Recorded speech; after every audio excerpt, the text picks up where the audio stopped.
اب آ جاتے ہیں جی کہ تھوڑا سا اب آپ کو میں یہ سمجھا دیتا ہوں کہ بعض اوقات آپ کسی بھی بندے کی ریٹرن دیکھتے ہیں انڈیویجول کی یا کمپنی کی، تو اس کے اینڈ پہ آپ کو ریفنڈ نظر آتا ہے، یہ شروع میں بھی پہلے پیج پہ بھی آ رہا ہوتا ہے، اور ایکچوئل ریفنڈ اس میں فرق کیا ہے؟ اب جیسے آپ کے سامنے آ رہا ہے یہ کہ فرض کریں ایک کمپنی ہے،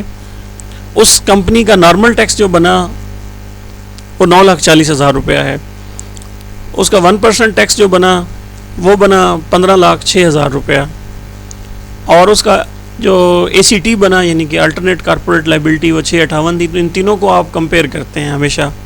ان تینوں کو آپ کمپیئر کریں گے تو جو ہائر آف ہوگی وہ آپ کی پیبل ہوگی. تو اس میں پھر ظاہر ہائر آف 15 لاکھ روپیہ بن گیا. اب آگے آ جاتے ہیں، یہ اس کمپنی کی جناب ود ہولڈنگ ٹیکس کی سچویشن ہے کہ 21,000 روپے کا ٹیکس ان کا ایڈجسٹیبل کٹا ہوا ہے. فائنل اور فکس کا اگر آپ ٹیکس دیکھتے ہیں تو دیکھ رہے ہیں آپ کے 4,72,000 روپیہ ان کا فائنل میں کٹا ہوا ہے، اور ایک 153(1)(b) کا جو سروسز کے اوپر ٹیکس ان کا کٹا ہوا ہے 12 ملین کا کٹا ہوا ہے. ٹھیک ہے، تو اب آپ نے پچھلے ایڈجسٹیبل اور منیمم والی ٹریٹمنٹ کو مائنڈ میں رکھنا ہے، اور پھر دیکھنا ہے کہ یہ جو ہے جو پورٹل ان کا کیلکولیٹ کرتا ہے ایکچولی وہ ٹیکس نہیں ہوتا، ایکچولی وہ ریفنڈ جو ہے وہ نہیں ہے جو وہ آپ کو دکھا رہا ہے. اب اگر ہم دیکھتے ہیں کہ جیسے کہ ہماری لائبلٹی بنی ہے 15 لاکھ روپے، ٹھیک ہے، اب وہ جو 15 لاکھ ہے ہماری، چونکہ فائنل والی کو ہم نہیں چھیڑتے کیونکہ یہ ایڈجسٹمنٹ میں نہیں آتی،